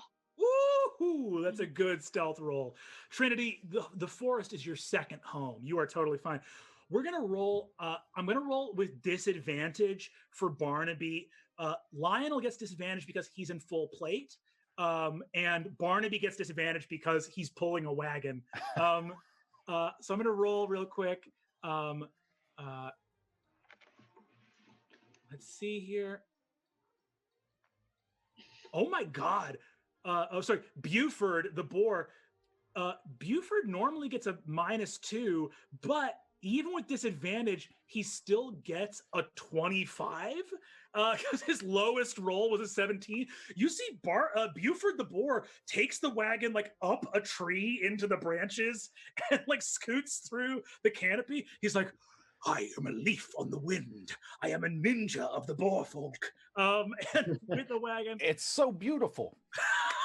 Talisman says very quietly, I am impressed. That feels like a huge thing for Talisman to say. That's awesome. Gotta be the hooves. Lionel normally would get a -2 to stealth. Full plate gives him disadvantage. With the spell, he gets he does get a +8. So he only needs to roll 2 times, and he only needs to roll 2 times, getting a 5 or higher both times. That's a 12, and that is a natural 1. So Not my fault. Not my fault. Barnaby, you crunch the things. I'm going to say Lionel was almost through, but when Barnaby makes a loud noise, Lionel screams. All of the plants animate. We are in combat. Roll initiative. Oh no. Why? Awesome. That is a big old 7 for Hatch. I got 18. Hold on. I'm gonna start adding these in. Hatch got a 7. Who got an 18? Demora. Demora got an 18. What did Barnaby get? 17. 17. What did Michael get? 11. What did Ren get? 10. What did Trinity get? 19. Woo, 19. What did Talisman get? 16. 16. Awesome. Very, very cool. So we are gonna jump into battle. Barnaby is the closest to the monsters that now are no longer like guarding the forest. They have turned, because you guys have already made it into the forest, and are like turning in to face you. Which means that a bunch of you are already starting hidden. However, Lionel is right in the midst of these plant creatures.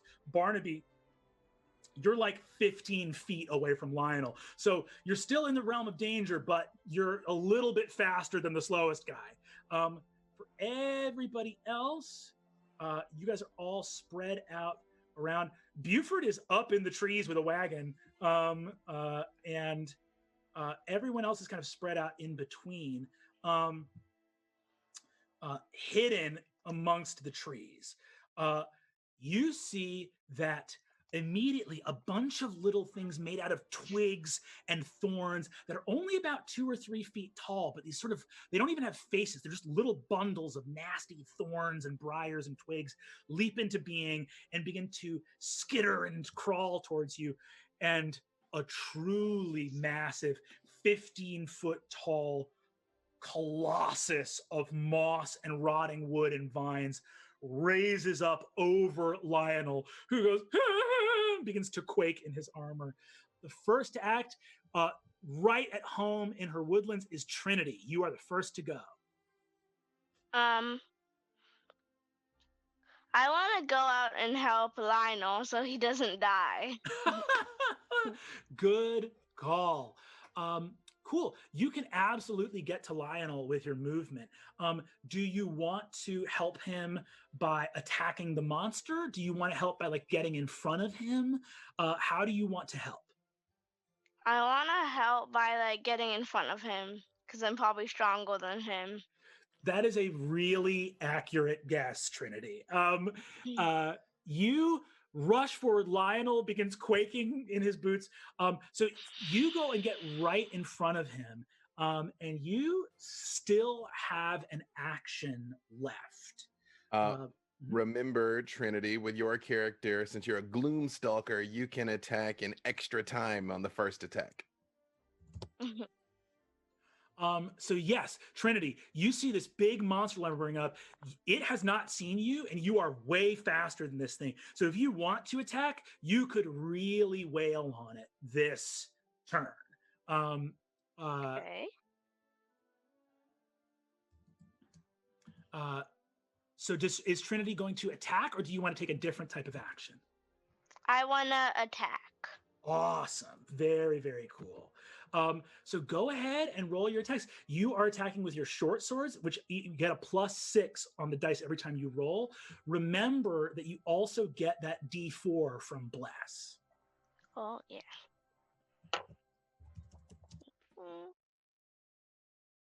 Wait, what do I add again?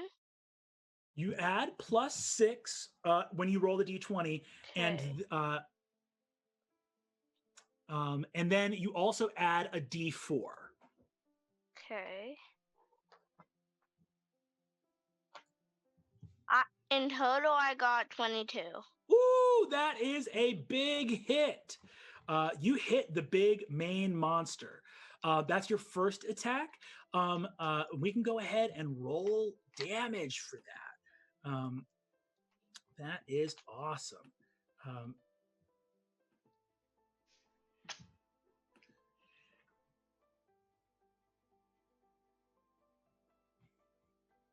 What do I roll? You're going to roll 1d6, which is the little cube die. Okay. So you're going to do 1d6 plus 4. Do you? And I'm wondering if what your favorite enemy is dragon. So this is not a dragon. But you are in a forest, which is your favorite type. So you're going to roll 1d6 plus 4, and this is also your extra Gloomstalker attack. So you're going to also roll 1d8 for this. Okay. So in total, I got 5 for damage. And what else do I roll? You're going to roll that D8, which your dad is holding up to the camera. It's that type of die right there. This one? Oh, That is a 12. It's the one that looks like a double-ended top. Mm-hmm. This one? Yeah, yep, that's the culprit. So you rolled a 5. Roll that one too. 4. What do I add to it? Another 4. So that's 5 plus 4 plus 4. On your first attack, you deal 13 damage to this thing. Heck yeah. Awesome. And you get another attack, and then if you want, you get a bonus attack. So you could do 3 attacks this turn. Friend whispers to Hatch, "That's my friend."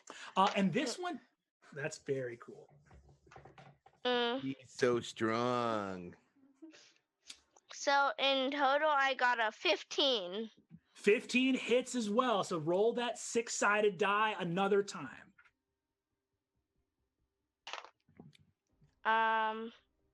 Wait, what do I add to it? 4. Okay. 10. Woohoo! I also forgot. Your first attack was with advantage. We should see, because it's possible you would have had a critical hit. So go ahead and just roll that 20-sided dice, and let's see. You already hit, but let's see if you get a natural 20. No. No worries. I got a 14. No worries. And you have another attack as a bonus action if you want. So you can roll one more attack. I really didn't realize how tough Gloomstalkers were until I helped her. Gloomstalkers are incredible. They're so She's good. doing great. Well, this time I rolled a natural 20 plus 6, so yeah, 26. Incredible. So roll that 6-sided die twice and then add 4. You got the first That's 20 a of the critical campaign, hit. Trinity. Critical hit. First one of the campaign. 11. 11. And did you add 4 to that as well? Yes. Awesome. Oh my goodness.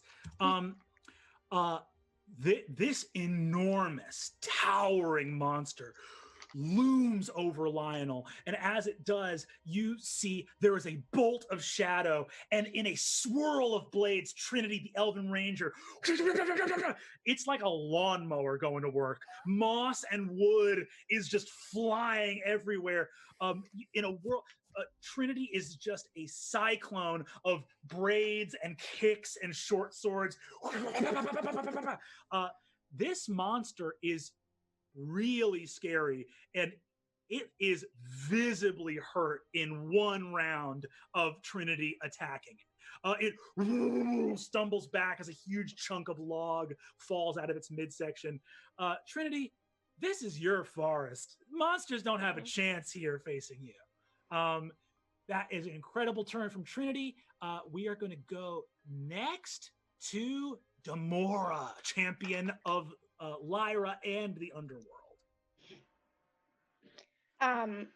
After seeing like how much damage that like big creature just took, I decide to come in and fight it as well. Awesome.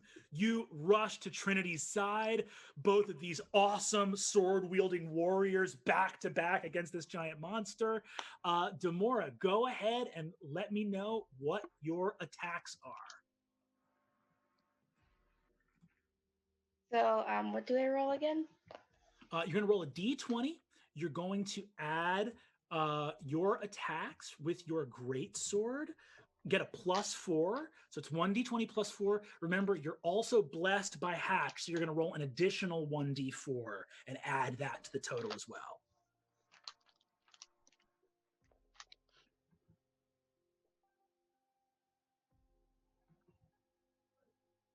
$26. Ooh, that's a big hit right out of the gate. You connect with your great sword. So awesome. Having hit, you can also choose at this point to use a divine smite if you would like to, but you don't need to. I'm going to use it. Yeah, very cool. Awesome. So you use one of your first levels, you use one of your 3 first level spell slots, and you're going to roll 2 6-sided dice plus I believe 2d8. Plus 2d8. 2d8. So you're going to do 2d6 plus 2d8 plus 2. Okay.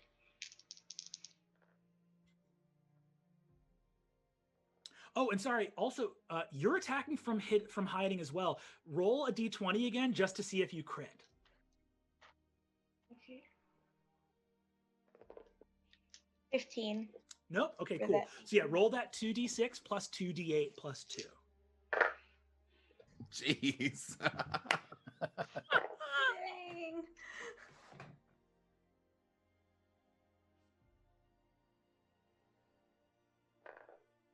Barnaby's just like, man, leave some for the rest of us.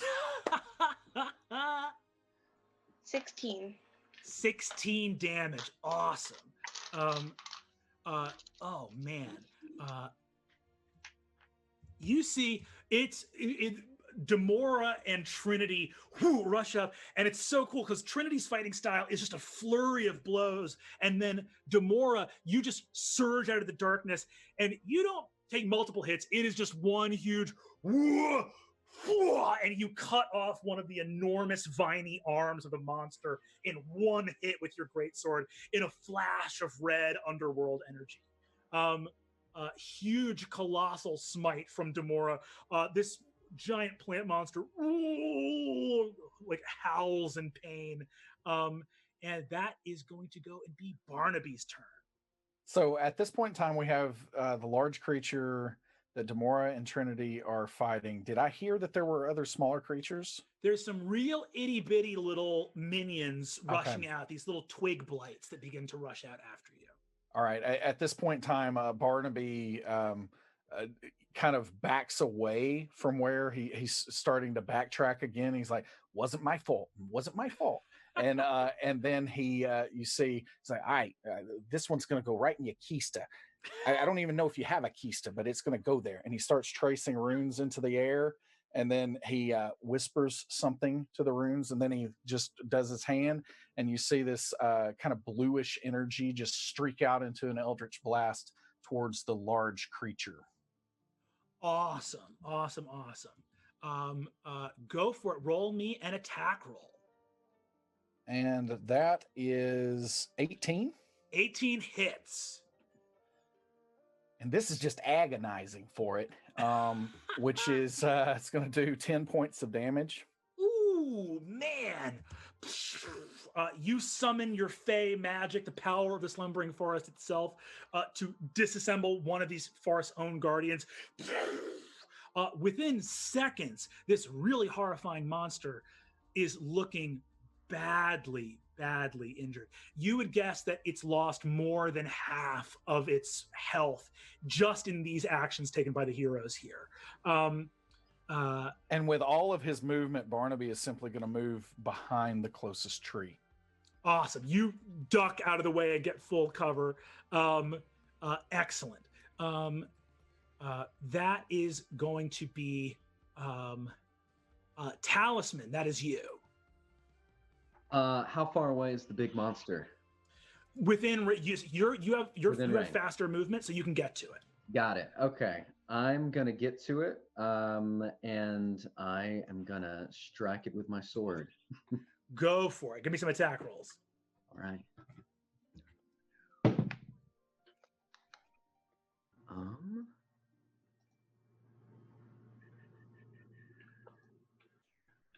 It is 18. 18 is a hit. Awesome. Cool. Yeah. All right. Let's see. Yeah, so I just hit it with my longsword, and we deal 8 points of damage. Awesome. Go ahead. That's great. Deal 8 points of damage, slashing at this monster. Your northerner sword connects with the wood. A bunch of chips go flying, and you have a bonus action still if you'd like to use one. Yes, I would also like to use Key to do 2 unarmed strikes. Go for it. Let's do it. Okay. It's like a flurry of blows. Exactly. Let's see. Wow, everyone's so tough. I wouldn't say that. I'm not a bragger. Sorry. 1 second. Okay. First one does 8 damage. Ooh. Did you roll to hit first? Oh, am I supposed to? Okay, yes. 1 second. Automatic punches. I love Oh, it. yeah. I got a 15 on that first one. 15 is a hit. Got it. Okay. Let me roll this again. See, I got 6 on that one. 6 is not going to do it. So your second unarmed attack misses, but the first one connects for 8 points of damage. And with that, you guys see that these little twiggy things begin to stumble after you. And they're going to rush. They flank you guys. So one of them is going to go for Demora. And that is the first one is a 15, which I believe does not. No, Demora. So Demora, one of these little twig things goes, and you just boom, backhand, knock it off of you, no problem. Another one's going to go for Talisman. Ooh, that's a hit on Talisman from one of these creatures. Not a tremendous amount of damage. Only deals 2 points of damage to you, Talisman, scratching at you with little twigs and claws. However, 2 of them are going to go for Lionel that have flanked to go specifically for him. Jeez. Incredible. They do not manage to do damage. He is wearing full plate, but they do knock him prone. So you see he goes and goes over as these 2 little twig monsters are like angry dogs just trying to get any purchase through the armor. That's going to be Michael. Okay, let's see. So, sorry, it's No loading. worries. I'm trying to look to see my spells. So, can he cast Acid Splash, the cantrip, Yes, absolutely. on the big one? Yeah, absolutely. Go for it. So go ahead and roll me an attack roll. Or no, sorry, it's a dexterity saving throw made by the creature, or it takes 1d6 of acid damage. You might be surprised, this big old plant monster, not very dexterous. And your DC now, Michael's DC is 12. Oh no! The monster actually rolled high enough to pass, but gets a -1, and so takes the damage anyway. So go ahead and roll 1d6 damage. 3. 3 damage. Michael, you poke your head out from hiding and just sort of. What does this spell look like coming from Mike? How does Michael throw acid at this giant plant monster? So you see his little head stick up, right? Because he's still in the wagon water, and his like little webbed fingers are like, yeah. And then it hits the guy. Yeah, just 2 webbed hands and a little, like a spray of acid that kind of hits this monster in the head as it stumbles backwards. You see Buford on the other side of the wagon goes, well, way to go, look at that, how about it? Some real magic.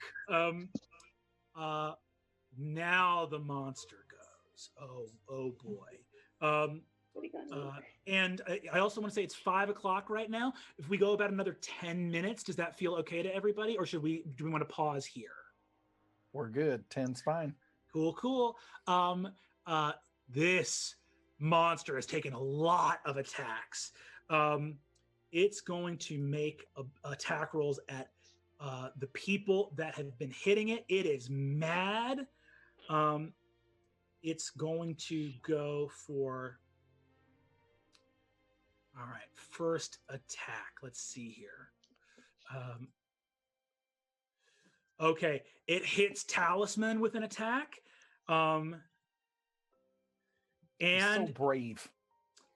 You see it lashes out at all of you. Trinity, you like skid to the ground and like a vine whoosh whips over your head. Talisman, as you're doing this flurry of blows, you put your back leg behind you and overextend a little bit, and a vine you didn't see grabs your leg. You are grappled. Demora, you see a huge mass of like cobwebbed vines and thorns wraps around your midsection and like your off arm with your greatsword.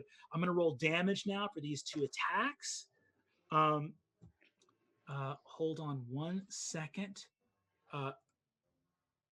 That's 14 damage to Talisman and 12 damage to Demora. How are Talisman and Demora doing?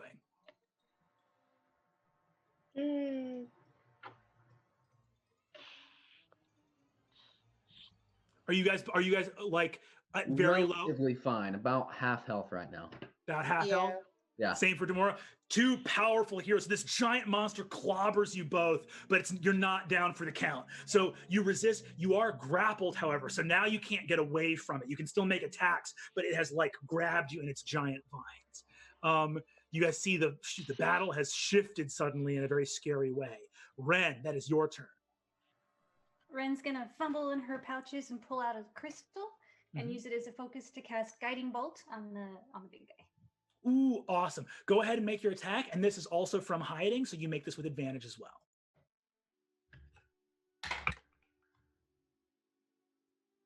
11? 11 total? Yes. Unfortunately, the Guiding Bolt misses. It shoots off. You open your star chart, and pew! Guiding Bolt fires off over the top of the thing's head. Any bonus actions or movement from Ren? I'll stay. You stay looking at this giant monster that appears to be like it was on its back heel for a second, and now it's advancing to devour. It opens this giant mouth, and a bunch of moths fly out of its open maw. That is going to be Hatch. Hey, get out of here. I told the dead. So it needs to beat a Wisdom 13 save, or it takes 11 points of damage. Half if it makes the save. Half if it makes the save. Incredible. You told the dead, and you see that this thing, a bunch of its innate life force is just snuffed out in that moment. Incredible. You see it stumbles backwards. That's Hatch's turn. Lionel makes an attack on the things going for him. Ooh, that's a natural 5. He is barely able to draw his sword as he rolls around on the ground. Buford is going to charge from the trees. Give him what for, Buford? Buford is going to charge from the trees. Ooh, pig suey. rolls a 7 and unfortunately misses. Sort of thuds into the mass. You see, bludgeoning damage doesn't seem to work that well against this giant thing. But that brings us back to the top of the initiative order. That is Trinity. It is your turn again. Is there any way I can try and free Demora, or is she stuck? I would say you can actually free Demora. Let me see here. That's very interesting. I will say if you are able to do, if you can beat, there's 2 ways you can do it. If you beat 20 on an attack, if you beat 20 on an attack and you do more than 8 points of damage in that attack, I will let you cut the vines that are holding Demora. Okay, I'll try. Give it a try. You'll still do damage to the creature. It's just that you won't free Demora. So give me your first attack roll and let me know how much it is. And remember that you add that D4 from Bless. Plus, what? Wait, what do I add again? 6? You add 6. Okay. Okay. I only rolled 15. 15 still hits though, so roll 1d6 plus 4 for damage.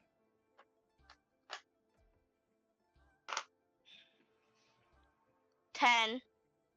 Ooh, awesome. Very cool. You slash it and you get another attack as a bonus action. So go ahead and roll your other attack. Okay.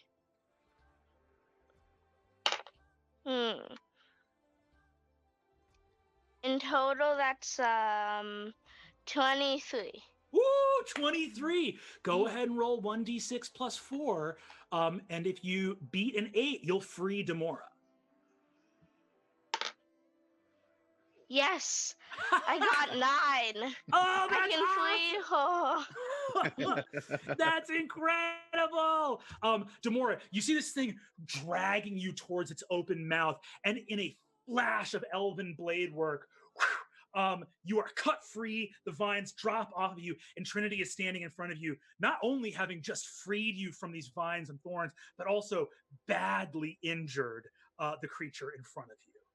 Trinity, you have rescued your fellow hero. Awesome work. That is such a cool turn. Demora, that's you. Is there any way for me to heal myself right now? Yes, you have a lay on hands ability, so you can absolutely heal yourself for sure. Okay, then I'm gonna do that. Very, very cool. You're gonna go ahead and heal yourself. How much do you want to heal yourself for? I believe you can heal yourself for 15 points of damage if you want. I'm just gonna add. It's hard. I'll just do 5. Okay. You use an action. You heal yourself for 5 hit points. Very, very cool. And then I'm trying to think if there's anything else. No, that rules. That's great.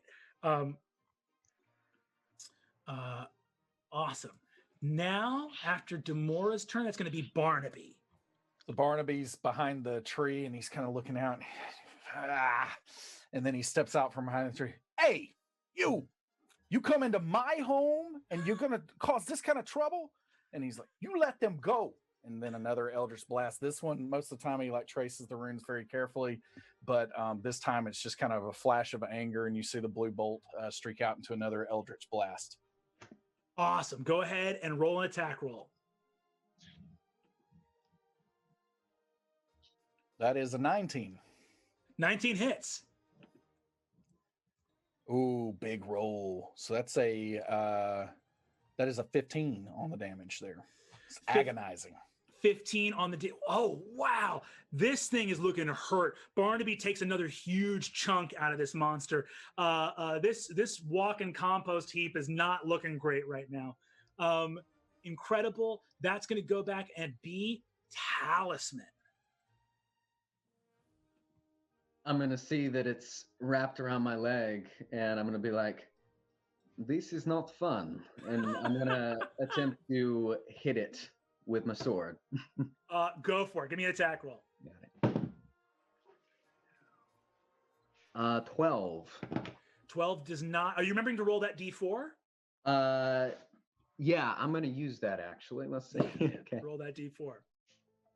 13. So 13 still does not cut it. Yeah. But you have your bonus action. Could I potentially? Yeah, I'm gonna do this. I'm gonna do flurry of blows again as a bonus action. 2 unarmed strikes. Go for it. Got it. Yeah. Okay. And to be clear, I do have to roll to see if these hit. Yes, you do. Got